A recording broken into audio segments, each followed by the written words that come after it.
Right. So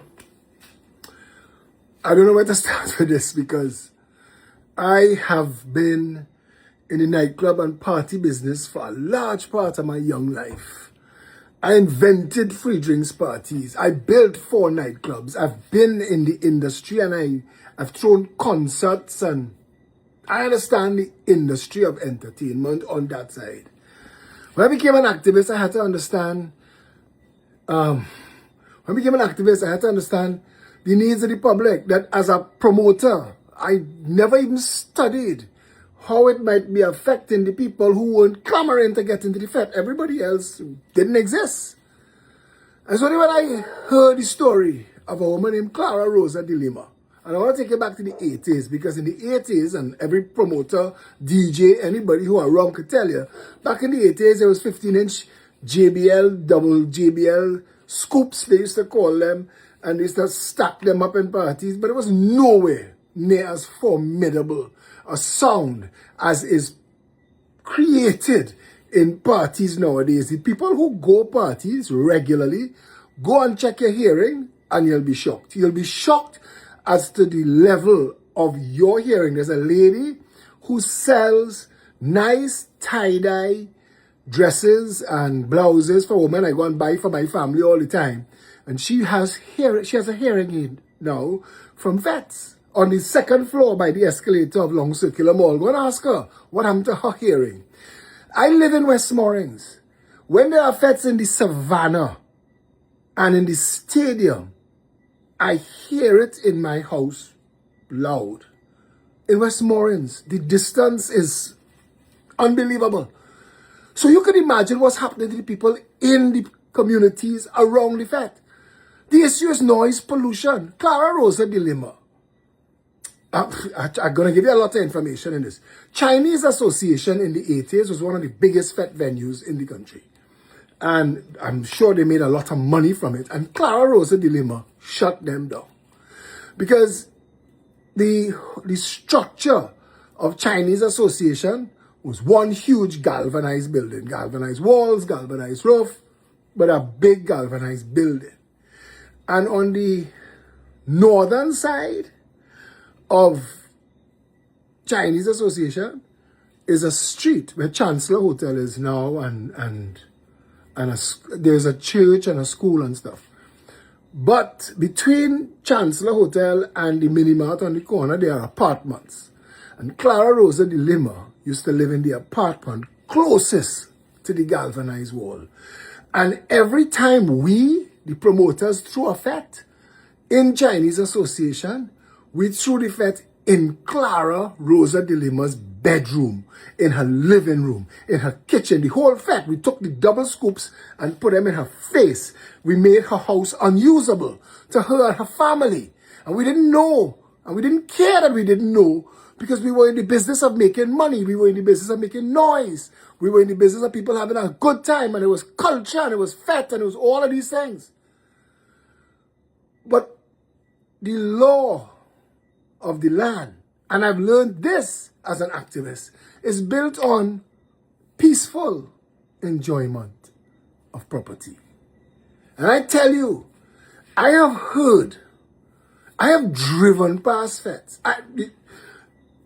And people can tell you, go and watch any videos of me on the campaign. Any music trucks around, you'll see earplugs in my ears. What happens with modern acoustic music now and noise volume is designed, I don't know, to shake you off your feet. And I want to protect my hearing for as long as I could.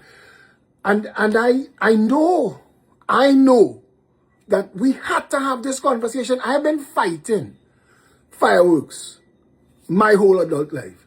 I went to one party by Gary Griffith's house when he was Minister of National Security, and I was working with him at the time. So I went to the party, and then I saw them taking out fireworks. I told them I had to leave.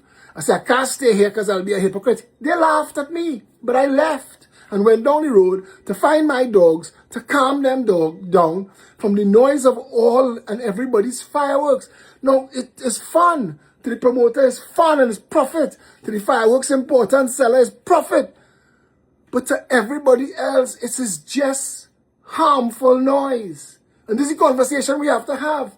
And the PNM stink and dirty to jump in that conversation. Hans Devines, you stink and you're dirty to jump in that conversation and stand up in the parliament and play that you know anything about entertainment industry. And you watch that bald-headed fart run this country for 10 years, whistle through billions of dollars, and not one solitary FET all-purpose center. You talk about all the all-purpose centers all over the world. Now go to those same places and check what the meters read outside.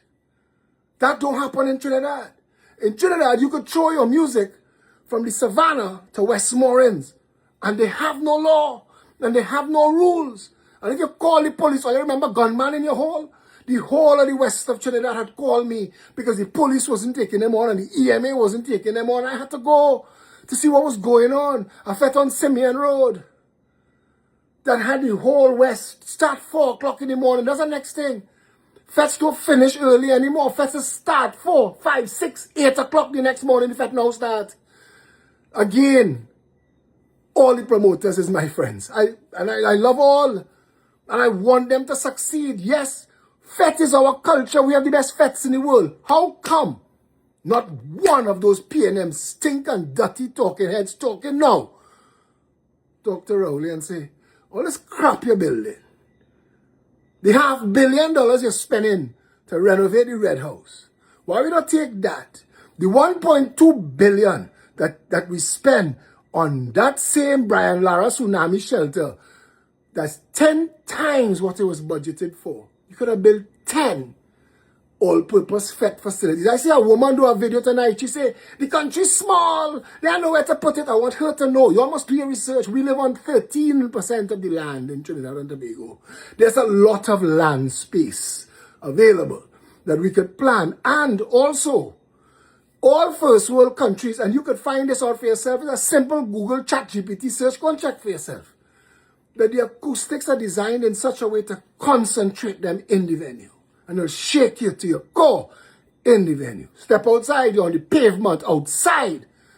Outside, he talk about Real Madrid Stadium. Outside Real Madrid Stadium, you could have a conversation, normal. You can't do that outside a FET in Trinidad. And that's the problem. What the Prime Minister is trying to do is balance the needs of everybody. Look at what Ada Aboud Polony and Gillette and them do to the whole of Bayshore. Lock it down. Why? Because Gillette Charan and Paula Gopispoon's son used to have FETs in Shagaramas that used to cause an inconvenience to everybody in the West. Right down Caranage. And if you was dying in Caranage while that FET was going on, you had to dead because the ambulance couldn't reach you. And they couldn't care. Bayshore couldn't care. They had the air. Ada Aboud Polony, Rowley partner. They could have called him and said, bro, let me build some multi-purpose centers now that have a little basketball, a little football, and plenty concert and FET. No. All they do is secure the self. And that is the nastiness of the PNM. That's why I say they stink and dirty to come in the conversation. And Hans, I think you want to be a nice fella, you know. Don't put yourself in this position and don't sweat for other people's fever, brother. You now come. And I'm telling you, in this Trinidad and Tobago here, what the PNM has done to this country, God will hold none of them blameless. And all of you who are upholding that evil, not to speak against it, is to speak for it. All of you will answer for your crimes. But I'm telling you tonight, as somebody who has had an extensive career in the entertainment industry in this country, what passes for entertainment FETs now is not conducive to residential areas. And that is all. The people who live in proximity to the FET venues are asking. I watched Sabga find 3 people in Woodbrook to say them don't mind the noise. When the whole of Woodbrook is organized into an association fighting the blasted noise. Sabga does lie. He does lie to sell papers. But I tell you this tonight, don't let this divide us. It's still our culture. It's still carnival. And you know what? The people of Woodbrook I grew up in Woodbrook. We used to be outside of our house. If you wasn't in the band, you was outside of your house with a hose to wet down masqueraders who want to get wet, and you're there to see the mass because it's pretty mass. Now, they have nothing to see. So everybody inside, because after the 450th thong and 560th washboard abs, there's nothing else to see. So you're inside your house. But the trucks that driving down your street now, it's not like the trucks that used to drive down with 4-speaker before. Now it's shaking to your foundation, the termites packing and running.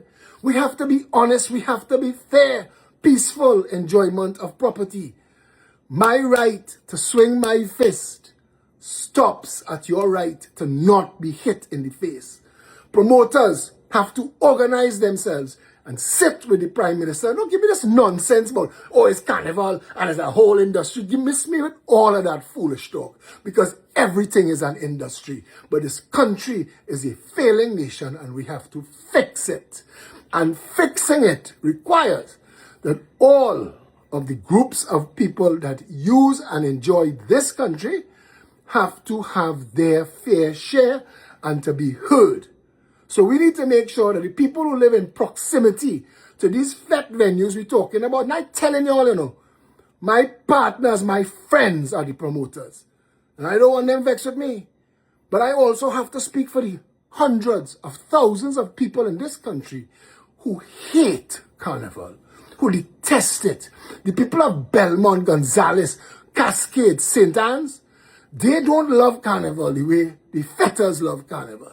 You see the people in St. Clair and Federation Park, when they throw that fete outside St. Mary's College grounds, they get 3 fetes for the year.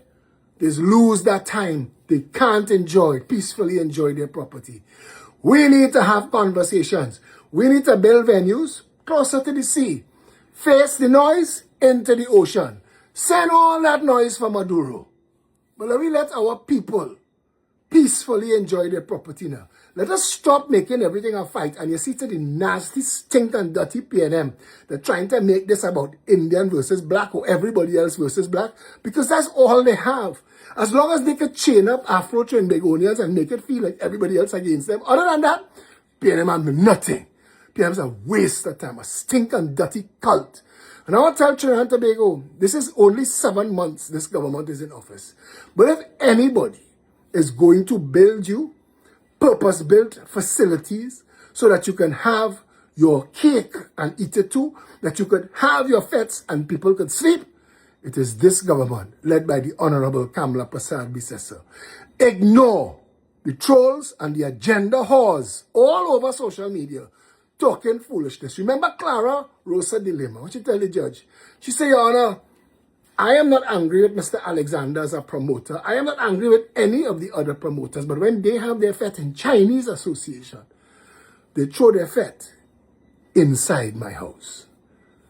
And it made sense to me, it made sense to the judge. You can't have no fete in Chinese association again. Chinese association lost that revenue stream.